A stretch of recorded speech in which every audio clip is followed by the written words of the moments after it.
भरती तालुक्याचे तालुकाध्यक्ष आहेत शांताराम जाधवर यांची 2 चाकी व 4 चाकी गाडी ही जाळण्यामध्ये आली आणि ही गाडी जाळली आणि ह्याची पार्श्वभूमी पण आपल्याला माहिती आहे की जो एक व्हिडिओ व्हायरल झाला होता महिन्याभराखाली, त्या व्हिडिओशी संबंधित जी काही कोणी शिवीगाळ केली कुठल्या व्यक्तीने त्या व्हिडिओ संबंधित हे आमच्या सर्वांचा आम्हाला ठामपणे मी सांगू शकतो आम्ही पदाधिकारी की राजकीय गुंडागर्दी बार्शी जी सुरू आहे हे कुठेतरी थांबली पाहिजे आणि आज त्यांच्या घरापर्यंत जर गुंड पोचत असतील आणि गाड्या जाळत असतील तरी खूप चुकीची गोष्ट आहे आणि याच्याच संदर्भात जे कोण गुन्हेगार असतील आरोपी असतील त्यांना तात्काळ पोलिसांनी अटक करावी ही आमच्या पूर्णपणे सर्वांच्या वतीने आम्ही मागणी साहेबांपाशी आग्रह करतोय।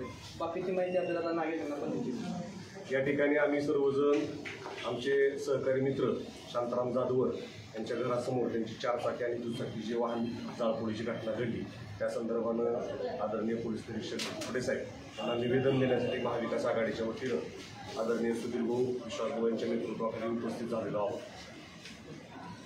पोलीस निरीक्षक फडे साहेबांशी चर्चा करत असताना आम्ही त्यांना सांगितलं की या बार्शी शहरात कायद्याचा धाक राहिला पाहिजे, कायदा म्हणून पोलिसांनी याची योग्य अंमलबजावणी जर केली तर अशा गुन्हेगारी त्यांना आळा बसू शकतो।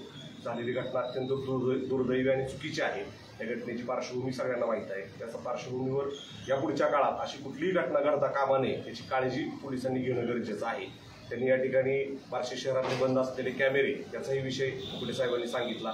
त्या पार्श्वभूमीवर आम्ही विश्वासभाऊ आम्ही आमदार साहेबांशी चर्चा करून त्या संदर्भानंही पोलीस स्टेशनला CCTV कॅमेरे शहरात कार्यान्वित करण्यासाठी काही शासकीय निधीतून मदत करता येते का याची उपाययोजना करूया। मात्र हे प्रकार थांबले पाहिजे यासाठी पोलिसांनी कठोर पावलं उचलण्याची गरज आहे।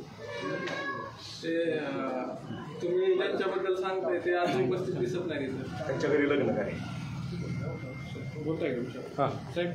रोहित पवारांनी ट्विट करत असा आरोप केला आहे की प्रशासनावर मध्यंतरी बार्शी शहराचा व्हिडिओ व्हायरल झाला तो आणि जाळपोळ प्रकरण वरच्यावर बार्शी शहरात वाढत आहे, तर मग कुठेतरी प्रशासन का गप्प आहे का? पुन्हा एकदा संतोष देशमुख सारखं प्रकरण व्हायची प्रशासन वाढ बघतंय का? असा गंभीर आरोप रोहित पवारांनी ट्विट करत केला।